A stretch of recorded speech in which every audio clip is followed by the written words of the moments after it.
Have you ever wondered why the idea of hell has such a hold on us? This terrifying, fiery pit where souls are supposedly tormented forever. But here's the shocking truth: the concept of hell, as most people understand it today, was likely created and molded by the church. Yes, the church took ancient ideas, intensified them, and crafted an entire doctrine of eternal punishment. Why?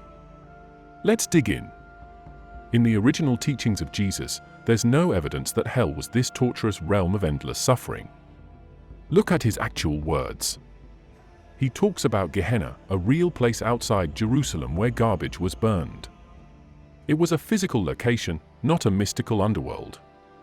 So why was Gehenna used as a warning? Because in Jesus' time, it was a brutal reminder of what happens when people turn away from compassion and righteousness. But this place wasn't described as a realm where souls were damned forever. No mention of fire and pitchforks or demons torturing the wicked for eternity. Those images came much, much later. In the ancient Jewish tradition, the concept of an eternal hell doesn't exist. Instead, you have ideas like Sheol, a shadowy realm where everyone, good and bad, just exists in a state of rest or sleep. There's no torture, no punishment, no fiery pits. It's just stillness. Even Hades in Greek mythology wasn't a place of eternal torment for everyone. In fact, it had different levels. Some were dark and grim, but others were more like resting places. So how did we go from this neutral idea of an underworld to hell as a horrifying torture chamber? Here's the kicker: it was a tool. The church, particularly from the 3rd century onward, realized the powerful grip that fear could have on people. By creating a hell of fire, anguish, and eternal punishment, the church could control the masses. Imagine the impact of a priest standing before a crowd, saying, "Disobey us, and you're risking an eternity in hell." Fear like that sticks. It digs into the mind. It makes people obey. And once that fear is instilled, it's hard to shake. Think about how much this shaped society. Hell wasn't just a spiritual threat, it was psychological leverage. By the Middle Ages, hell was fully weaponized. Paintings, sermons, literature, everything was tailored to paint this horrendous image of hell that would haunt people. And let's be clear, this wasn't about faith. This was about power. The church's teachings on hell are almost completely missing from the earliest texts of the Bible. Early Christian communities focused on love, forgiveness, and the concept of a merciful God. But by manipulating the fear of eternal damnation, the church gained incredible influence. You control people's beliefs, you control their lives. Let's start with Gehenna. In the time of Jesus, Gehenna wasn't some supernatural underworld. It was a real location right outside Jerusalem, known as the Valley of Hinnom. And it wasn't a place of punishment for the dead, it was a trash dump, a site where waste was burned. You can imagine the stench, the smoke rising, a constant fire devouring what people discarded. That's the imagery Jesus invoked when he spoke of Gehenna, a place where things were destroyed, not tortured forever. It was a powerful metaphor, a way of warning people about moral decay, about ending up thrown out if they rejected compassion and justice. But an eternal torture pit? Not at all. Then there's Sheol. This is the underworld of the Hebrew Bible, but it's not hell. In the Hebrew scriptures, Sheol is described as a shadowy place where everyone goes after death, the good, the bad, everyone. It's like a state of rest, almost a void, without joy or pain. No fire, no suffering, no torment. Just silence and stillness. And that's what the ancient Jewish people believed. Sheol wasn't a threat, it was simply a destination, a final stop in a life well or poorly lived. It wasn't about punishment, it was about inevitability. Now, enter Hades, the Greek underworld, which influenced later Christian ideas. Hades was a place where the souls of the dead went, but it wasn't necessarily a place of suffering. It was more like a divided kingdom with different realms for different kinds of souls. Some areas were dark, yes, but others were more like resting places. And in Greek culture, Hades wasn't even seen as a bad place, it was simply where the dead resided. But when Christianity spread, these ideas, Gehenna, Sheol, Hades, started blending together. Over time, as the church's power grew, it took these concepts and amplified them, creating the hell we know today. By linking Gehenna's burning fires, Hade's otherworldly mystery, and Sheol's association with the unknown afterlife, the church constructed a place of horror to enforce its doctrines. These original ideas weren't about torture, they were about consequences, rest, or simply a journey beyond this life. When we talk about hell as a place of eternal suffering, we're actually talking about a concept shaped by philosophers, not by the teachings of Jesus, not by the Hebrew scriptures. It was early church thinkers, like Tertullian and Augustine, who really started to cement this vision of hell as eternal torment. They weren't just theologians, they were influencers, the ones setting the spiritual agenda for generations to come. Tertullian, one of the church's earliest and most influential writers, was a big fan of the idea that punishment was eternal. He saw hell not just as a place for the wicked, but almost as a stage, a theater of suffering. Tertullian went as far as to claim that the righteous would actually get to witness the damned suffering in hell. Imagine the psychological impact of that. He promoted this idea that eternal punishment wasn't just a divine necessity, it was something the saved would relish watching. This wasn't about justice. It was about creating a disturbing image that struck deep fear and obedience.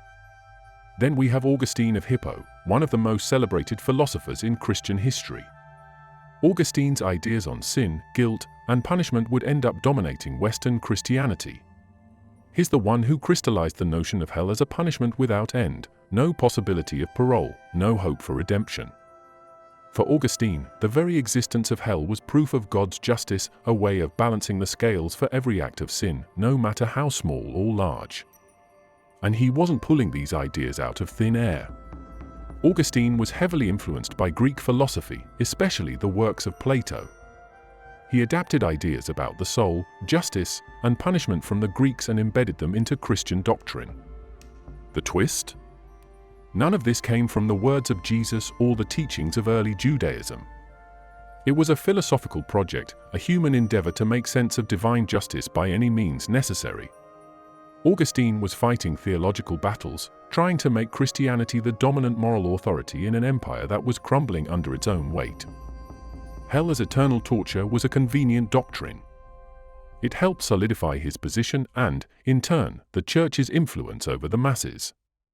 If you could scare people with the idea that every misstep would be paid for with endless suffering, you had absolute leverage. Now, let's get to the real crux of it. Why did the church push this terrifying image of hell so hard?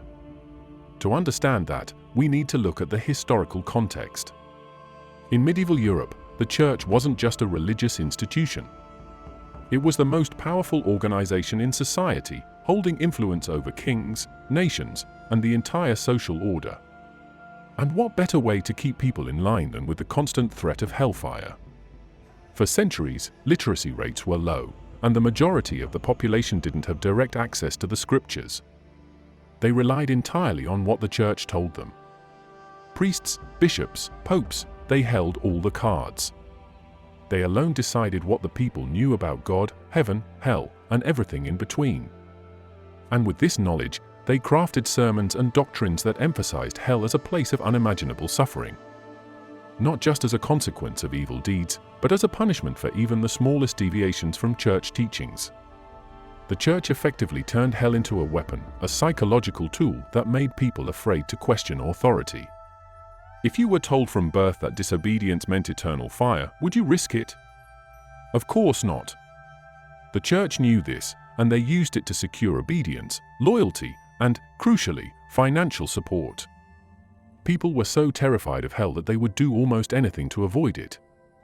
They would follow the rules, attend mass, pay indulgences, sums of money given to the church that were said to reduce one's time in purgatory or, in some cases, erase sins entirely. It was like a spiritual insurance policy. Pay now, avoid the flames later. Indulgences became a massive moneymaker for the church. You could pay for the souls of your dead relatives, supposedly rescuing them from hell or shortening their time in purgatory. People would spend huge sums of money because they believed their loved ones were suffering in torment. The church capitalized on this fear, becoming not only a religious authority but an economic powerhouse. And it wasn't just about money, it was about power. With hell in their arsenal, the church could crush dissent. Any challenge to their authority, any questioning of their practices, could be painted as sinful, heretical, and punishable by eternal damnation. The concept of hell allowed the church to enforce social order without needing armies or police. The threat of hell was enough to keep people submissive, to prevent revolts, and to ensure that the social hierarchy remained intact. The peasants stayed peasants, the nobility stayed noble, and the church stayed on top. Hell as we imagine it today, fiery pits, demons with pitchforks, a hierarchy of suffering, didn't just come from church doctrine. A major player in shaping this horrifying vision was Dante Alighieri and his epic work, The Divine Comedy. Written in the early 14th century, this poem was never meant to be a doctrine. It was a work of literature. But the impact it had on how people imagined hell? Unmatched. In the Inferno, Dante describes hell as a layered realm of suffering, with each circle reserved for a specific sin and a specific type of punishment. The concept of hell as a structured, organized place with customized torments was something the world had never seen before. Dante's vision took the abstract idea of hell and made it terrifyingly tangible.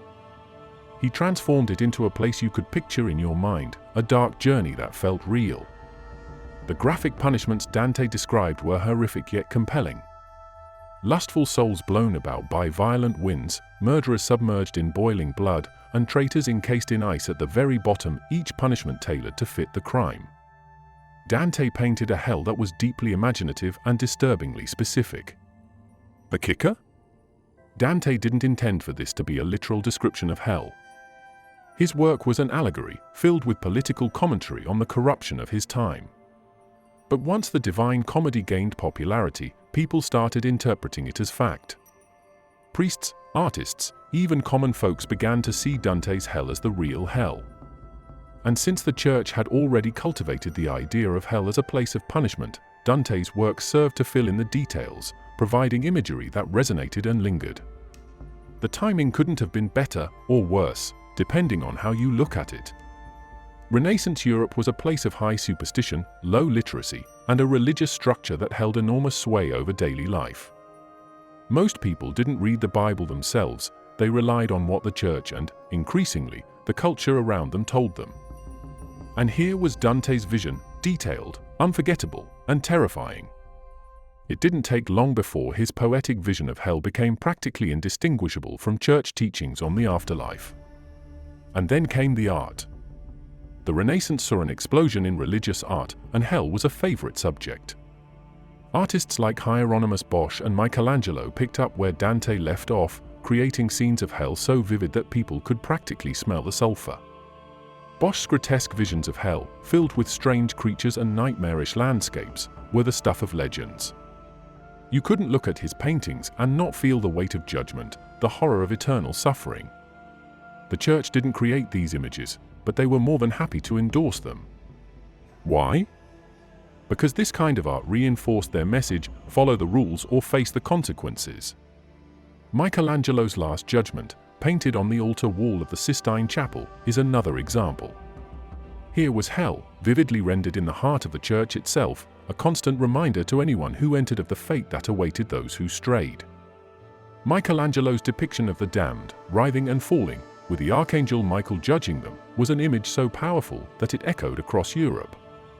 It became a definitive symbol of hell, reinforcing the terror and the power the church held over its followers. This wasn't some hidden image in a dusty corner. It was displayed in one of the holiest sites in Christendom, where popes, priests, and pilgrims could all see it. And this cultural reinforcement didn't end with Dante or Renaissance artists. The Divine Comedy was published and reprinted for centuries. By the time the printing press arrived, Dante's work was one of the first major texts to be widely distributed. Now, this vision of hell spread faster than ever, becoming the standard interpretation even among people who had never read the poem. Soon, Dante's Inferno and the visions of hell it inspired were practically inseparable from the church's teachings. The church didn't object to any of this. In fact, they supported it. They saw how these depictions of hell served their agenda. It wasn't just about terrifying people into submission, it was about creating a visual and literary narrative that locked hell into people's minds. Because if you could picture hell in excruciating detail, if you could see it in paintings and read about it in poetry, it became real on a level that sermons alone could never achieve.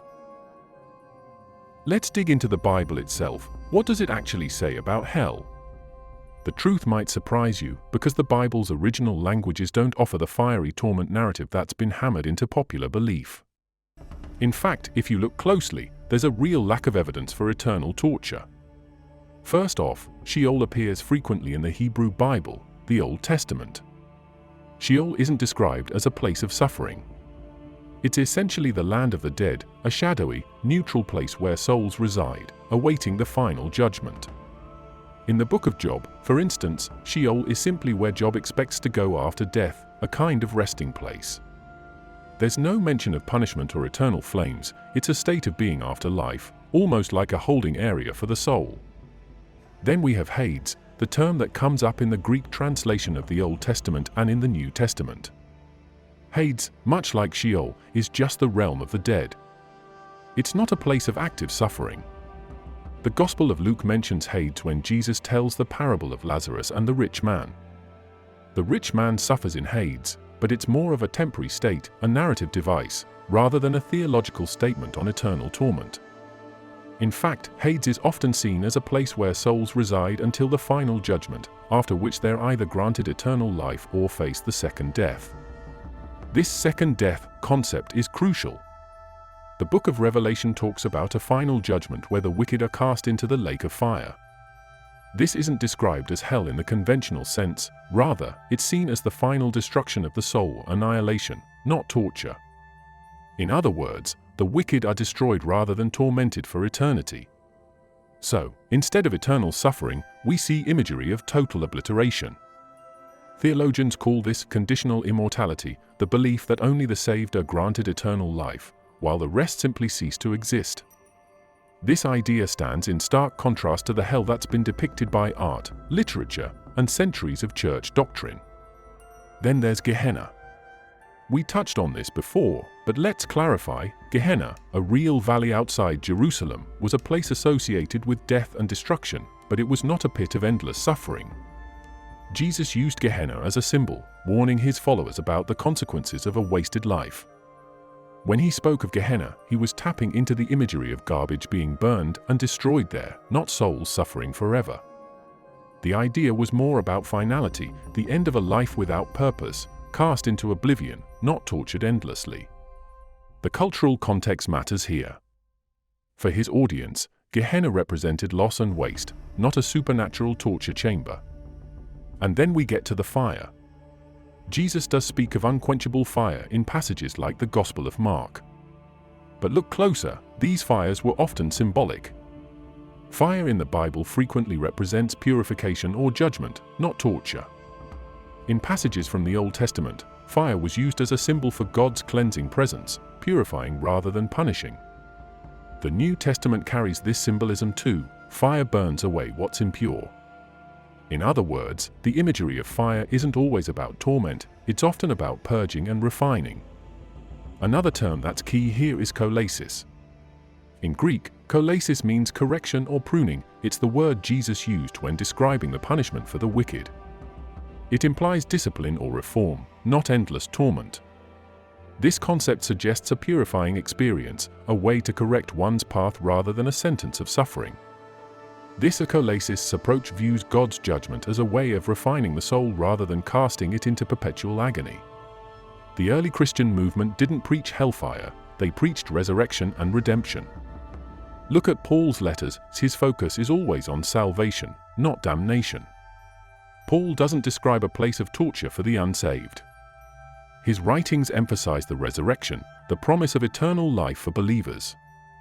This emphasis on life, on transformation and renewal, contrasts sharply with the hellfire sermons that came later. So where did it all change? When the church grew into a powerful institution, the focus shifted. Leaders saw the potential of hell as a control mechanism and began emphasizing it. Writings and interpretations that leaned toward fear and punishment took over, while more compassionate views were buried. Some early Christian writers like Origen actually argued for universal reconciliation, the belief that all souls would ultimately be reconciled with God. Origen's ideas weren't popular with church authorities who saw more utility in a hell that could scare people into compliance. Here we are, after diving into all these layers of history, philosophy, literature, and art. One big question remains: why are there so many versions of hell? What does it mean for believers when we realize hell, as we know it, is the product of centuries of shifting ideas, cultural influences, and human decisions? First, let's think about how this range of interpretations came about. Hell wasn't originally a monolithic concept. The different words and images used in ancient scriptures didn't point to one single, agreed-upon place of torment. Sheol, Gehenna, Hades, all of these were reflections of different cultural ideas about the afterlife, not a cohesive place of eternal suffering.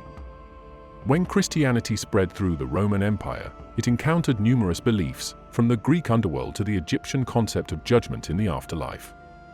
Early theologians, faced with questions about justice and the soul's fate, began weaving these ideas into their teachings. They took elements from the surrounding cultures and built them into the doctrine.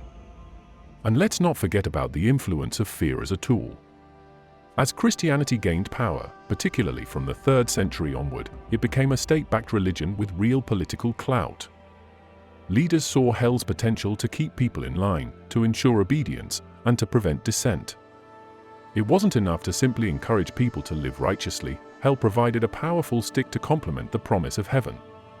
By promoting hell as an unending horror show, the church gained leverage. The idea of eternal punishment became institutionalized, a hard line that was easier to enforce and to preach. This journey didn't just stop at doctrine. Over the centuries, hell seeped into Western culture, taking root in the minds of artists, writers, and philosophers. Dante's Inferno, Michelangelo's Last Judgment, Bosch's nightmarish landscapes, all of these became visual anchors for hell. The art and literature of hell took on a life of its own, creating something far more terrifying and concrete than the Bible ever described. By the Renaissance, hell was not just a spiritual warning, but a vividly imagined realm of horror, full of demons and grotesque punishments. For believers who have grown up with a strict, almost unquestioned belief in hell as eternal punishment, these revelations can be unsettling. It raises questions about other doctrines we take for granted and challenges us to think critically about our faith. If hell isn't exactly what we thought, then what is our faith built upon? What is the nature of God, if not a God who would consign people to unending suffering? This doesn't mean that faith itself is a fabrication, not at all. What it does mean is that our understanding of faith and of God might be deeper and more complex than we've been led to believe. The version of hell that's been drilled into us for centuries isn't necessarily the original view. It was shaped by cultural biases, political motives, and human interpretations. And maybe that opens up a different way of understanding what it means to be judged, forgiven, and redeemed. For some, this can be a freeing realization. The God of compassion and mercy described by Jesus feels a lot more in line with the idea of a loving creator than the hellfire sermons that followed. And when we strip back the layers, we find a faith that's not based on fear, but on love, grace, and transformation. In a way, discovering the evolution of hell gives us an opportunity to reconnect with the teachings of Jesus, which emphasized love, forgiveness, and redemption far more than they emphasized punishment. It reminds us that faith can be about seeking truth, even if that means questioning long-held beliefs. We don't have to fear hell to live ethically, to seek justice, or to find meaning in our spiritual journey. In closing, I hope this deep dive into the history and evolution of hell has given you something to think about. Maybe it's opened up new questions or sparked a different perspective on faith and what it means to believe. Thank you for watching, for being open-minded, and for exploring this topic with me all the way to the end.